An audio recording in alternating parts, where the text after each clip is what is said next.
Hey! Hi, how you doing? This is Ryan, and welcome back to the Gamertron Show. So yet another Steam Next Fest has come and gone, and I gotta say, I've really fallen in love with this annual event that Steam recently put together. Honestly, I hope this is something that sticks around forever. It's such a wonderful celebration and promotion of upcoming indie titles. Thanks to this Next Fest and the last one before it, I have discovered so many amazing games that I might have missed. Indie developers and their games deserve all the love and support, and to see Valve and Steam doing something like this, it's a beautiful thing. It's a beautiful, beautiful thing. Now, in this video, I want to share with all of you my favorite games that I got to play via the demos made available through Steam Next Fest. These are the games that appealed to me the most, impressed me the most, and I had the most fun playing. These games have easily become some of my most anticipated games of this year and next year. Oh man, I'm really excited to share all these with you.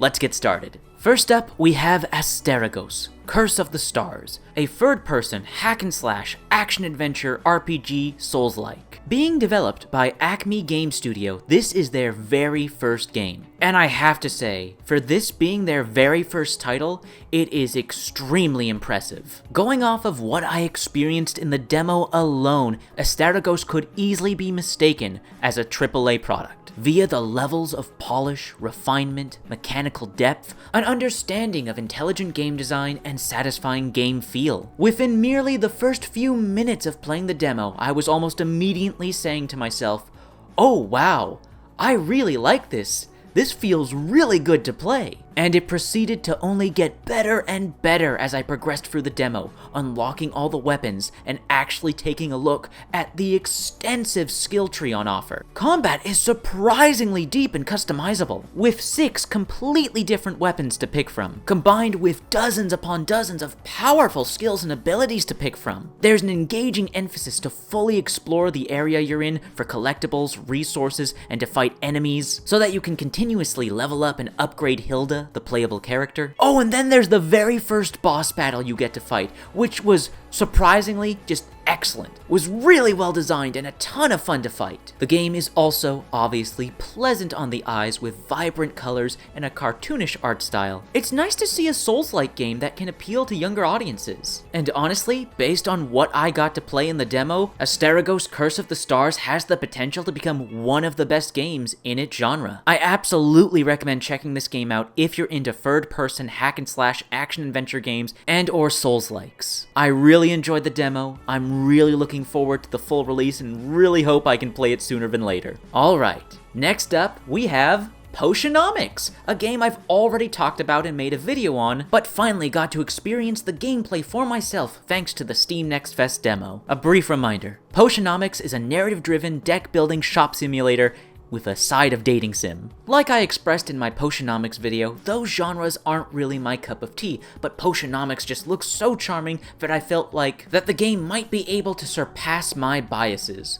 And I was correct! The demo was a lot of fun, and I was super pissed off when it ended because I just wanted to keep playing. The demo is only about half an hour long, but in that half hour, it completely sold me on its gameplay loop, and I wanted more. Brew potions, sell potions, use the money you got from selling potions to buy more ingredients, to make more potions, or gift those ingredients to various characters to woo them and earn new cards. Cards that you can utilize to help you sell more potions. It's a bloody, brilliant gameplay loop. Again, the demo's only half an hour, but in that half hour, I was already strategizing on how to efficiently run my shop. But there's even more gameplay mechanics that add even more depth to this gameplay loop that aren't available in the demo, which just has me absolutely salivating to play the full game as soon as possible. Then obviously, there's the graphics, the art style, the animations, all of which are just absolutely gorgeous, bloody breathtaking, just endlessly charming and a treat for the eyes. Also, in the demo, there was a surprising amount of lore and world building which now has me invested and wanting to know and learn more. Yeah, no joke, based on what I played from the demo, Potionomics is quite honestly probably gonna be one of the best games of the year 2022. The game is being developed by Voracious Games, and like the previous entry on this list, this is their very first game they've ever released.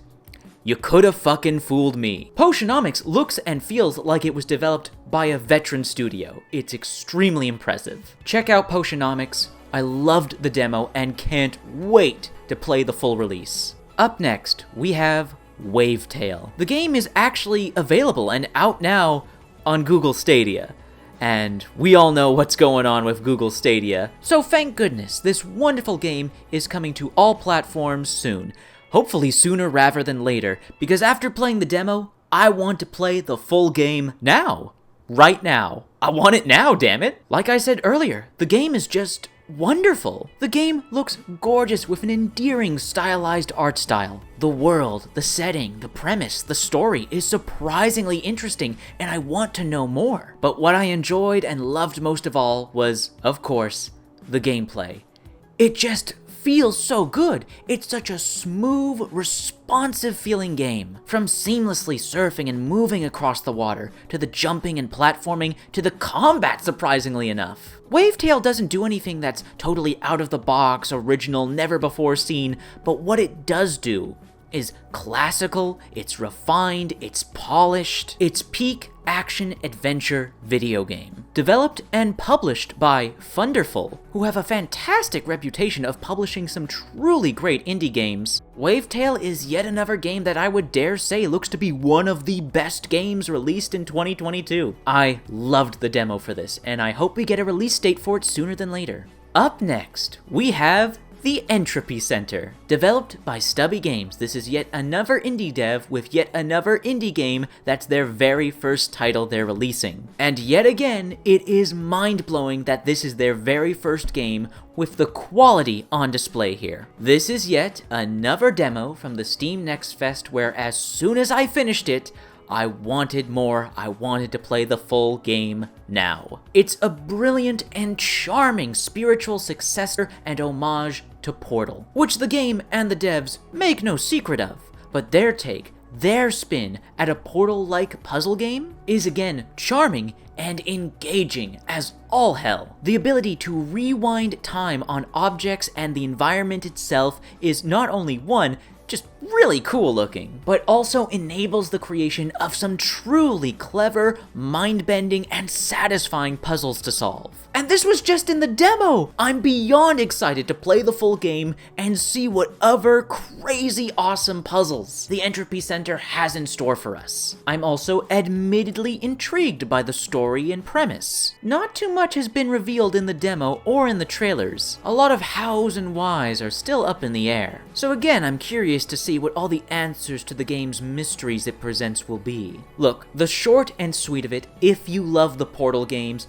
you need to check out the Entropy Center. I know I'm a broken record here, but honestly, the Entropy Center looks like it's gonna be one of the best games released in 2022. Now, finally, last, but certainly not least, the game that surprised me the most that I played from Steam Next Fest is Scars Above. Now, I actually saw trailers and promotional material for this game during Summer Games Fest or the Game Awards, I can't remember which. And while I was certainly intrigued by what I saw in the trailers, I was also a bit confused as to what exactly this game was, what genre of game it was. So I went into the demo a bit curious and cautious, and came out fucking adoring this game, easily now becoming one of my most anticipated upcoming games. Scars Above is a third-person shooter Souls-like, surprisingly enough in a very similar vein to Remnant from the Ashes, but with a much heavier focus on a cinematic narrative. The game looks fucking great, with impressive detailed texture work, atmospheric lighting, and beautiful particle effects. I found the third-person shooting to be solid and satisfying, and really enjoyed the different elemental weapon types, and having to switch between them on the fly to solve puzzles and create elemental combos on enemies to deal massive damage. The game's got cool as hell looking alien enemies and alien environments. It's got an intriguing sci-fi narrative and mystery. Oh, and the boss battle, the boss you got to fight in this demo was excellent. A brilliant test at your skills and knowledge of the game, forcing you to utilize everything you had learned up until that point. Guys, Scars Above is ticking all my boxes.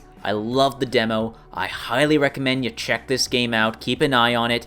I hope we get a release date sometime soon. Whatever year this game does release in, whether it's this year or next year, it will be a contender for one of the best games of said year. Ah, man. So there we go. Those are the 5 games I played from Steam Next Fest that I absolutely loved and am now overwhelmingly excited to play the full releases of. That's Asterigos, Potionomics, Wavetale, the Entropy Center, and Scars Above. Oh my god.